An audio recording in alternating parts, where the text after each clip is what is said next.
Hey, this is Jen from Colchester Pet. How you doing today? I hope you all have power.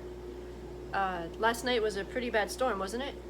I heard all the wind howling through around our house. We lost power for a little while, but it came back on. Same thing happened here too, so I figured why not do a video about what happens when you lose power, right? For your fish. Isn't that amazing?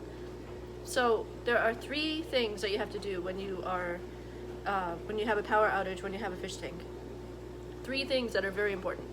First one is to put air in there. Second is heat, and the third is not feeding so much. So what do you do with air? Well, you don't have any power, so how are you going to put air into your fish tank?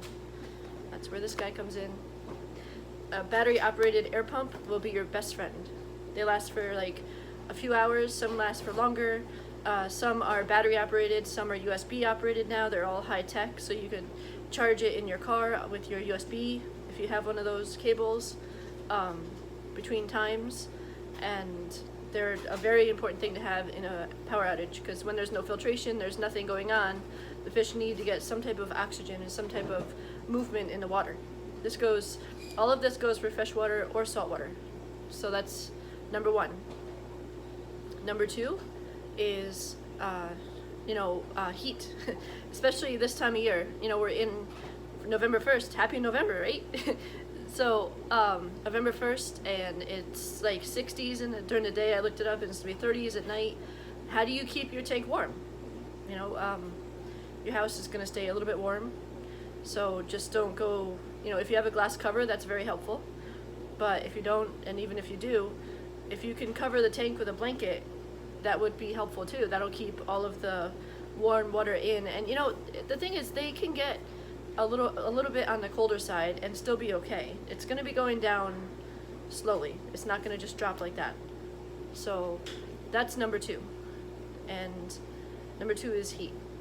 If it was summertime, we'd say, if it was hot, you'd say put ice cubes in there, or get some kind of battery operated fan or something blowing the water so it doesn't get too hot, but the air will take care of that too.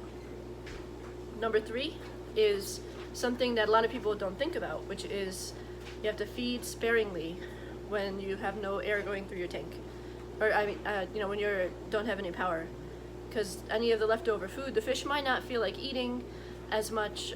When it gets colder, they kind of go into a little hibernation mode, so they're not going to eat as much. Just like the fish in an outdoor pond, like when it gets colder, they don't eat as much. So you really want to cut back on your feeding a lot, like probably half or more.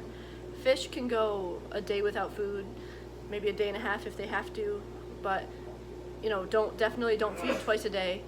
Maybe feed like once a day if you have to. It depends on your fish. You have to kind of gauge it, because if you have a betta fish, you could probably go a day or two, day and a half. But there might be some fish, like a seahorse, you kind of got to feed them because they have no stomach. So, or a little mandarin wants to eat all the time, but they should have pods.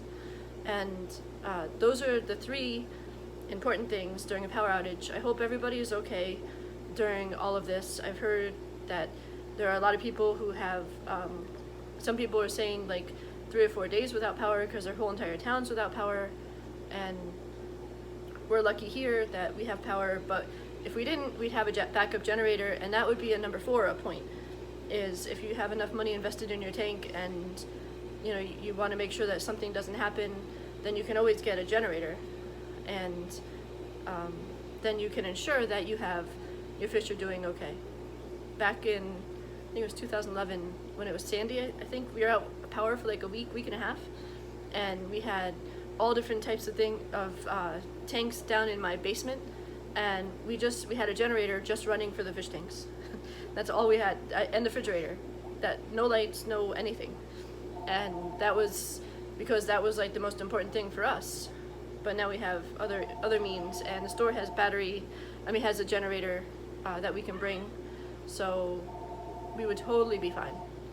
But I just wanted to give you this little piece of advice about fish and about power outages and what you can do, because when you have a power outage, you're already stressed out enough. You don't want to have to worry about your fish, but now you know exactly what to do.